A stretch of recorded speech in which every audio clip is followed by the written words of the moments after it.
Est-ce la meilleure équipe d'Europe ou est-ce la meilleure équipe du monde? Le FC Barcelone dans ce Flick, qui est en train de tout casser sur son passage pour le moment, premier de la Liga, top 8 pour l'instant en Ligue des Champions, des victoires excellentes avec beaucoup de buts. On peut parler de la victoire face au Bayern Munich 3-0, où ils ont corrigé la bande à Monsieur Vincent Compagnie. Avec moi, Timothée, Abdou, Rekoba. Reko, est-ce qu'on peut parler de la meilleure équipe d'Europe pour le moment? Actuellement, oui, je pense que Barça-Liverpool, hein, c'est très très fort. Voilà, ils produisent un très très beau jeu, ils sont pragmatiques, il y a de la transition rapide. Hansi Flick a ramené cette verticalité. Et je pense que c'est ce qui manquait à cette équipe. Ils ont clairement dans cet effectif des joueurs pour jouer très bien les transitions, pour partir vite dans la profondeur. Et tu avais des joueurs comme Rafinha, comme Yamal qui vont très très vite, qui prennent la profondeur. Un Lewandowski qui fait toujours de super appels dans le dos. Donc voilà, il manquait juste un petit peu cette verticalité que Xavi avait du mal à donner à cette équipe. Aujourd'hui avec Hansi Flick c'est le cas, il y a toujours ce offside trap qui est exceptionnel, la différence de stats entre le Barça et les autres c'est incroyable, donc voilà, mais attention quand même, il peut y avoir quelques petits points qui peuvent enrayer cette machine et on va en discuter. Abdou, on a dit que c'était Hansi Flick qui avait tout changé, qui avait un apport quand même assez indéniable. Mais est-ce que aussi le fait qu'on ait un FC Barcelone si dominant et si fort sur ce début de saison, c'est pas aussi en partie grâce à ce qu'a pu installer Xavi, même si c'était pas parfait? Difficile à dire. Il y a une base commune. Je sais pas si c'est Xavi qui l'a vraiment installé ou si ça remonte à avant. Mais ouais, il est pas parti de zéro non plus Hansi Flick. Ne serait-ce que certaines individualités qui ont été mises en place, etc., qui ont été installées. La différence, par contre, qu'on peut souligner entre Xavi et Hansi Flick, même le symbole finalement de l'état de forme du FC Barcelone en ce moment, c'est Rafinha. Parce que Rafinha, c'était un joueur qui ne finissait pas les matchs sous Xavi et qui là, aujourd'hui, il peut se permettre de sortir à la 50e, mais il a déjà mis 2 passes D, un but, et voilà, il est déjà au du match. Oui, c'est ça, ouais, clairement, oui, il peut refaire ses nattes tranquillement. D'ailleurs, qu'il ne les enlève pas, faut pas les enlever. Le théorème du flow tient toujours. On l'a vu au Parc des Princes, doublé. Ouais, bon. C'est obligé de dire ça, mais bon, PSG TV n'était pas né. Il y avait un bug sur PSG TV, donc c'est pas important de le rappeler. Mais au-delà du coach Timothée, qui a été Xavi, qui a apporté des bonnes choses et des mauvaises choses, est-ce que c'est pas aussi le recrutement d'il y a 3 ans qui commence à trouver aussi son odeur de sainteté? Parce que Jules Koundé, Rafinha, Pedri qui était là bien avant aussi, Gavi, Frenkie de Jong, même si c'est pas un titulaire. Et les petits jeunes aussi qui viennent saupoudrer et incorporer, Lewandowski aussi. Donc finalement, est-ce qu'on n'est pas sur le pic de forme de cet effectif qui a été construit à plusieurs saisons? Juste avant qu'il réponde, il y a 3 ans, c'était Ronald Koeman, le coach encore, si je ne m'abuse. Donc, et il y a 2 ans, ils sont champions. Pas oublier non plus, mais 2022-2023, ils sont champions. Koeman qui sort les Pedri, les Gavi. Non, c'est clair qu'en tout cas, tout ça, ça arrive à maturité, ou en tout cas, les astres se sont alignés au meilleur des moments. Parce que par exemple, Pedri, on en a beaucoup parlé, mais il arrive enfin à enchaîner plusieurs mois de compétition et de très haut niveau sans se blesser. T'arrives à flairer les bons coups avec un Marc Casado, un Fermín López qui avait déjà été installé auparavant par Xavi. Comme tu l'as dit, Rafinha, ça y est, on sent qu'il est enfin vraiment lancé sur de bons rails, et ce depuis plusieurs mois, même un petit peu avant le début de la saison. L'an dernier, il finit très très bien. Un Lewandowski, tu sens, on le savait déjà qu'avec Hansi Flick, ça a marché parfaitement. Mais jusque-là.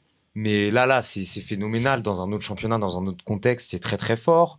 Un Lamine Yamal, je pense que sous n'importe quel coach actuellement, ça marche.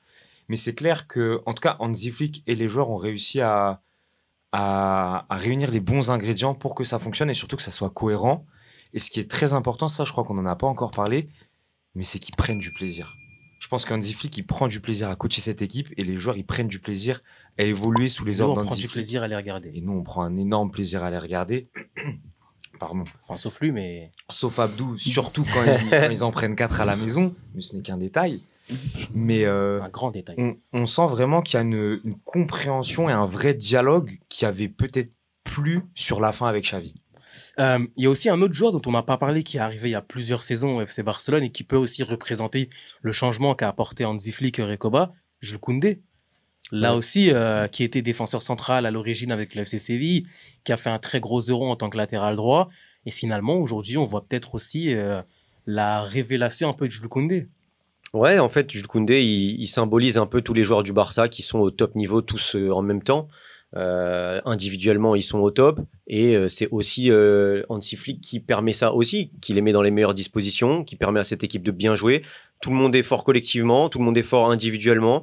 Donc forcément, tout le monde se fait plaisir. Les résultats sont là. Même en championnat, tu regardes tous les résultats cette saison, 4-0, 5-0, 5-1, 6-2. hier soir. Hein. Ouais, non, mais c'est n'importe quoi. Enfin, avant-hier. Mais voilà, je voulais quand même revenir sur Xavi parce qu'il y a aussi les travaux de Xavi, il y a eu ce titre. C'est paradoxal parce que depuis un an, je dirais même cet été, il y en a beaucoup des supporters du Barça qui voulaient un peu tout jeter, alors que pas d'Hansi Flick aussi. Ouais, aussi. Alors que finalement, tu te rends compte qu'il manquait juste une petite pièce dans la machine pour que tout soit exceptionnel, parce qu'aujourd'hui, c'est ce qu'ils font, c'est exceptionnel, et on n'est plus seulement en train de l'espérer et l'entrevoir. C'est factuel. Là, quand tu vois ce match face au Barça, face au Bayern, face au Real dans le Classico, bon ils gagnent pas seulement 1-0 ou 2-0 ou quoi, c'est dans le derby contre l'Espagnol aussi, le week-end passé. Aussi. Et il y avait la bête noire aussi, je crois. C'était pas Osasuna ou Levante. Ouais, il y avait une bête noire en début de. Ils en mettent 7, je crois. Ouais, il me semble qu'ils mettent un c'est gros Valladolid. Ah oui. Il y avait une bête noire en championnat. Et qu'ils ont battu 2 en tout début de saison, en deuxième journée, je crois. Donc voilà, les résultats sont là, tout le monde joue bien. Et pour moi, c'est vraiment cette verticalité qui manquait au jeu de Xavi. Qu'on a vu, qui nous a fait du mal en plus de ça, nous avec le PSG l'année dernière. Et Xavi, il avait du mal à mettre vraiment ça en place. Il était encore un peu fixé sur ses idées. Et là, ça se passe à merveille. Ouais. Le PSG avait du mal, mais au moins, on s'est qualifié. Abdou, on parle aussi de ce qu'a bien fait Xavi, mais il y a aussi ce qu'a pas trop bien fait Xavi, c'est d'instaurer ce calme, cette confiance aux joueurs du FC Barcelone. Et finalement, ça représente aussi bien la gestion d'Hansi Flick avec Iñaki Peña, parce qu'il a continué et a conservé sa confiance envers le gardien espagnol alors qu'ils avaient recruté Chesney. Est-ce qu'on voit pas aussi que Hansi Flick dégage une certaine sérénité envers cette équipe-là qu'il n'y avait pas avec Xavi? C'est sûr que son tempérament tranche avec celui de Xavi. Là où Xavi était excité, mais parce qu'il transmettait peut-être son anxiété ou son angoisse. En tout cas, nous, en tant qu'observateurs, on arrivait à le déceler. Hansi Flick, lui, va peut-être un peu plus terre à terre, un peu plus tranquille. Mais c'est ça aussi l'image du Barça d'aujourd'hui, c'est que t'as une équipe qui est sûre de sa force, qui est sûre de son football, qui est sûre de ses qualités, qui est sûre de ses joueurs aussi. Il y a un point qu'on n'a pas cité, c'est la santé des joueurs. Et ça fait combien de temps qu'on n'a pas vu Pedri tenir aussi longtemps sur la durée sans se blesser? C'est un truc tout bête, mais typiquement, il y a un FC Barcelone avec et sans Pedri. Même si, sans Pedri, je pense qu'ils auraient fait un début de saison similaire. Mais quand il est là, il t'aère tellement facilement le jeu, il te fait des différences hors normes. Gavi n'est pas encore à 100%. Oui, voilà, tu vois, il y a tout ça. Il y a Frenkie de Jong qui revient tout doucement aussi. Il y a Araujo qui devrait pas tarder à revenir aussi, ou qui est déjà revenu.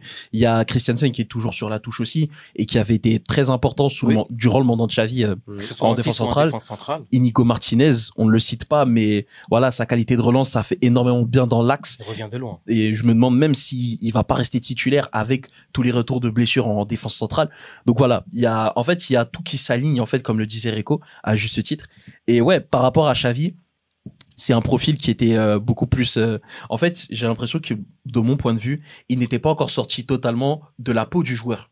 Si bien que parfois, quand il s'excitait, t'avais l'impression que c'était le capitaine, le joueur qui parlait à l'arbitre. C'est ça. Et c'est ça qui a coûté cher au FC Barcelone. Après, il y a un dernier point aussi qu'il faut souligner. C'est le temps, tout simplement. Quand t'as autant de jeunes joueurs, ils peuvent pas appliquer tout de suite les trucs du très très haut niveau. Il faut qu'ils se trompent, il faut qu'ils apprennent. C'est ça, en fait. Littéralement, c'est vrai, en fait. Le temps n'a pas de temps pour le temps. Mais un jeune, tu peux être le Barça, tu peux être le Real, tu peux être le Bayern. Du moment que t'as un projet centré sur les jeunes, t'es obligé de prendre le temps, même si t'es le club le plus impatient du monde. Et paradoxalement, on se rend peut-être compte que est-ce que les problèmes financiers du Barça n'ont pas été une bonne chose pour ne pas faire 12 milliards de changements d'effectifs, garder un effectif... Ne pas mettre 400 millions sur 3 joueurs. Exactement, garder Lewandowski. On aurait pu penser que Lewandowski serait parti, qu'il aurait été remplacé par un autre numéro 9. Peut-être qu'il y aurait eu d'autres milieux de terrain, d'autres défenseurs. Au final, Inigo Martinez fait le boulot. On laisse de la place aux jeunes. Il y a Casado, il y a Bernal aussi qui s'est blessé. Gavi aussi a de la place. Fermin Lopez a de la place. Donc, finalement, ces problèmes financiers, ils se sont très bien sortis. Ils ont un effectif... Non, mais je veux dire, en termes d'effectifs, quand tu regardes l'effectif aujourd'hui, pas le fait qu'ils aient encore des soucis, mais t'as quand même un effectif pour tous les... Exactement. Mais le fait que t'aies la Masia et que t'aies quand même un super effectif aujourd'hui, alors que t'as beaucoup de problèmes financiers, forcément ça aide. Il y a eu de la continuité à cet effectif. Il y a eu le maillon manquant avec Hansi Flick, avec tout ce qu'on a expliqué depuis le début. Maintenant, attention. Il y a le Starboy, évidemment. Maintenant, attention, parce que si on doit trouver... Pourquoi la machine peut s'enrayer. Aujourd'hui, tout se passe bien. Il y a des super résultats. Mais ça peut aller très vite. Maintenant, ça peut aller très vite. On sait que c'est tout le paradoxe pour l'instant, c'est qu'il n'y a pas de blessure, c'est que Pedri enchaîne les matchs. Mais le jeu d'Hansi Flick, il demande énormément d'énergie. À voir comment les corps vont passer l'hiver, Daniel Olmo a déjà arriver été blessé cette exactement saison. Après, lui, en c'est arrivant en l'habitude, mais- février-mars, à voir comment il est l'effectif quand les matchs vont vraiment compter en Ligue des Champions. Parce que si tu perds un ou deux joueurs importants, ça peut peut-être te faire mal. Et c'est aussi ce que je veux voir cette saison, enfin le plus tard possible et si possible pas pour les supporters du Barça, mais à voir comment le Barça réagit quand ça va mal se passer, quand il va y avoir un petit couac en Liga ou en Ligue des Champions, qu'il va y avoir un petit cercle de 2-3 matchs où ça se passe pas bien. Comment le Barça va sortir de ça? Est-ce que le petit cercle de mauvais matchs, voilà, vertueux, va durer 2, 3, 4 matchs, ou est-ce qu'il va durer peut-être plus? Est-ce qu'il peut y avoir une crise ou pas? Comment ils vont gérer ça? Parce qu'il y a des jeunes joueurs et il faut qu'il y ait le moins possible de ces périodes-là et le plus court possible. Timothée, avec cette équipe qui fonctionne très bien, qui est bien mentalement et physiquement pour le coup, qui peut les arrêter? À l'heure actuelle, si c'est pas Liverpool sur une double confrontation, je dis bien une double confrontation parce que je pense que Sur une finale? si c'est en phase de poule, enfin en phase de ligue ou sur une finale, le Barça peut très clairement s'imposer. Actuellement, je vois aucune autre équipe capable de faire le boulot sur un ou deux matchs face au Barça. Même pas Arsenal, Inter Milan, Atalanta Bergame. Inter peut-être. Une équipe solide, ouais, l'Inter. Le pragmatisme de l'Inter peut éventuellement leur permettre de faire le dos rond et de faire abstraction de tout cet engouement, de toute cette fraîcheur et cette festivité qu'il y a autour du Barça. L'Atalanta, je pense que ça va quand même être un petit peu trop tendre, même s'ils peuvent poser pas mal de problèmes, notamment en attaque. Retegui fait une très bonne saison. Lookman est toujours aussi virevoltant, et efficace devant le but. Mais honnêtement, en vrai, tu regardes, t'as personne.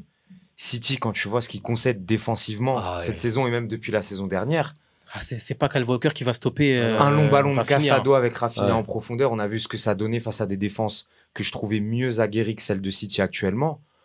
Ça peut faire très très mal. Donc non, actuellement, il y a personne. Après, voilà, peut-être que, on le dit de temps en temps, peut-être que leur pire ennemi, c'est eux-mêmes.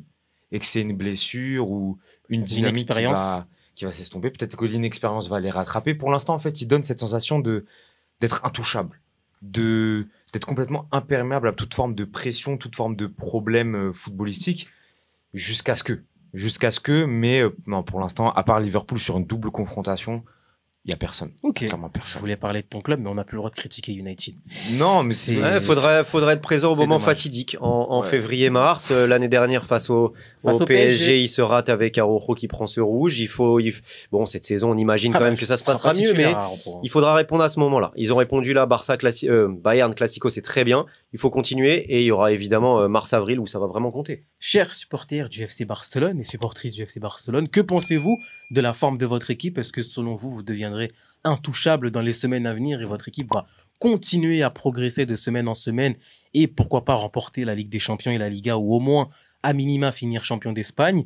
Ou est-ce que selon vous, il y aura une petite période de creux pas trop longue mais qui quand même fera en sorte que le FC Barcelone aura un petit peu une épine dans son pied?